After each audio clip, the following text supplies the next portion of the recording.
السلام علیکم جی، کیسے ہیں آپ سب دوست؟ اگر آپ کو بھی نیند نہیں آتی اور کوئی بہت زیادہ میڈیکل ایشو نہیں ہے تو ان 6 کاموں کو کرنا شروع کر دیجئے، آپ کو نیند آنا شروع ہو جائے گی، کیونکہ جان ہے تو جہان ہے۔ سب سے پہلے امپورٹنٹ چیز آپ کی ہیلتھ ہے۔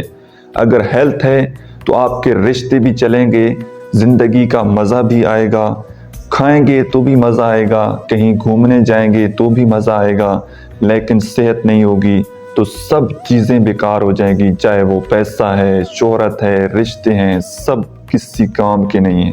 سب سے پہلا بندہ جو کسی کے ساتھ عشق کرتا ہو اور اس کو کھونے سے ڈرتا ہو، وہ بندہ کبھی چین سے نہیں سو سکتا۔ اس کے دل میں ہر وقت ڈر رہتا ہے، ہر وقت خوف رہتا ہے کہ کہیں یہ شخص مجھ سے دور نہ چلا جائے، کہیں میں اس شخص کو کھو نہ دوں۔ تو یاد رکھیے گا، لمبا ساتھ آپ کا اور آپ کے رب کا ہے۔ اگر وہ انسان وفادار ہوا بھی تو ہو سکتا ہے کہ زندگی اس کے ساتھ وفا نہ کرے۔ کل نفس ذائقۃ الموت۔ تو کبھی کسی کو کھونے سے نہ ڈریں، بلکہ جس کا جو جتنا ساتھ نبھاتا ہے وہی اس کا ظرف ہے، اور اس کا شکریہ ادا کریں وہ جتنا ساتھ نبھاتا ہے۔ دوسرا، وہ انسان جس کے پاس بہت زیادہ مال اور دولت ہو لیکن اس کو کسی انسان پر اعتبار نہ ہو۔ یہاں پر ایک چھوٹی سی سٹوری آپ کو سنانا چاہوں گا۔ ایک آدمی بہت مال و دولت، بہت زیادہ اس کے پاس پیسہ تھا۔ اس نے اپنے نوکروں ملازموں کو کہا کہ کھیت میں ایک جگہ اس نے کھدوائی اور وہاں پر اس نے اپنا خزانہ دفن کر دیا۔ وہ روزانہ صبح و شام وہاں پر جاتا اور اس پیڑ کے نیچے جا کر بڑے سکون سے سانس لیتا اور اپنے آپ کو بڑا فخر محسوس کرتا کہ دیکھو میرا کتنا بڑا خزانہ ہے۔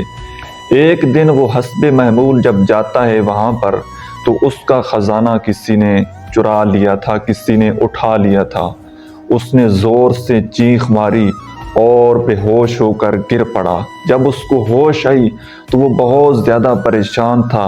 پریشانی کی عالم میں ایک بزرگ کا وہاں سے گزر ہوا تو بزرگ نے جب پوچھا کہ ایک شخص رو رہا ہے اور جا کر خیریت معلوم کی تو اس نے کہا کہ میرے پاس بہت زیادہ خزانہ تھا اور یہاں پر میں نے اس کو دفن کیا ہوا تھا اور وہ کسی نے اٹھا لیا۔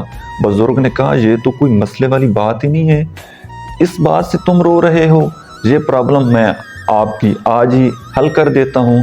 تو وہ بڑا خوش ہوا، ایک امید کی کرن اس کو نظر آئی۔ اس نے کہا ہے کہ یہ تو کوئی بڑی پہنچی ہوئی سرکار ہیں، بابا جی بزرگ میرا مال واپس لا دیں گے۔ تو بزرگ نے کیا کیا کہ ایک بہت بڑا پتھر پہاڑ سے لا کر اس جہاں پر اس نے جگہ کھودی ہوئی تھی وہاں پر دفن کر دیا اور اوپر مٹی ڈال دی اور اس کو کہا لو جی تمہاری پرابلم حل ہو گئی۔ اس نے کہا کہ جی بابا جی میری پرابلم کیسے حل ہو گئی؟ اس نے کہا کہ جو آپ کے پاس خزانہ تھا وہ اس پتھر کی مانند تھا، نہ تم اس کو استعمال کرتے تھے اور نہ وہ کسی کے کام آنا تھا۔ اب تم تصور میں یہی کرو کہ یہ پتھر یہی تمہارا خزانہ ہے، کیونکہ پیسے کو استعمال کرنا ہی اصل طاقت ہے۔ تیسرا بندہ وہ جس کے پاس ذمہ داریاں بہت ہوں لیکن اس کے پاس وسائل نہ ہوں۔ وہ ایک اکلوتا ہو کمانے والا، اس کے چھوٹے بہن بھائی ہوں جس کی اس نے شادی کرنی ہو لیکن اس کے پاس اتنے زیادہ پیسہ نہ ہو، اتنے زیادہ وسائل نہ ہو، وہ بندہ کبھی سکون کی نیند نہیں سو سکتا۔ چوتھا بندہ وہ جس نے لوگوں کو بہت جھوٹی باتیں کہی ہوں، لوگوں کے ساتھ اس نے جھوٹ بولا ہو۔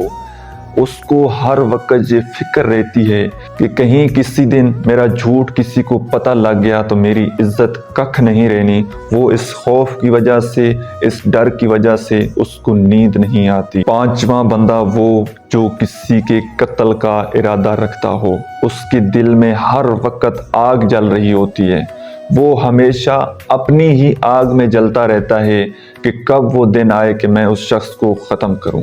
اور چھٹا بندہ وہ جس نے لوگوں پر الزام لگایا ہو، جھوٹے الزامات لگائے ہوئے ہوں، اس کو یہ ڈر رہتا ہے کہ کسی دن اگر لوگوں کو سچائی کا پتہ لگ گیا تو میرا کیا ہوگا، یا میری عزت ککھ نہیں رہنی، مجھے برباد کیا جائے گا، مجھے معاشرے میں رسوا کیا جائے گا، جس کی وجہ سے وہ اپنی بدنامی کی خوف سے، اس ڈر کی وجہ سے اس کو نیند نہیں آتی۔ آج کی ویڈیو آپ کو کیسی لگی؟ اچھی لگے تو لائک کر دیجئے، چینل پر نئے ہیں تو چینل کو سبسکرائب کر دیجئے۔ Thanks for watching.